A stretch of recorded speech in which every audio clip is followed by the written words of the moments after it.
ముందు ముందు తెలుస్తుంది తేజు సిగరెట్ బిడ్డకి మంచిది కాదు.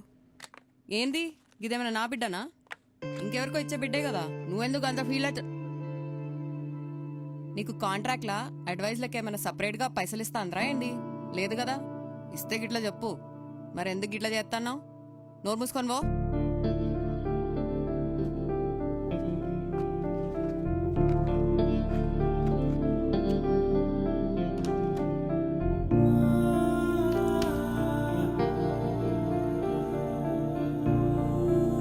యశోద పరిగెత్తుకుంటూ వచ్చేసరికి కృష్ణుడు ఉన్న వెన్నంతా తినేశాడు.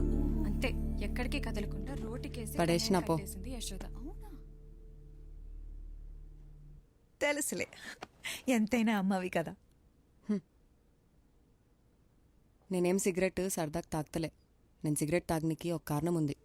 నన్ను చూసినప్పుడల్లా మా అమ్మాయి ఒకటే బాధ.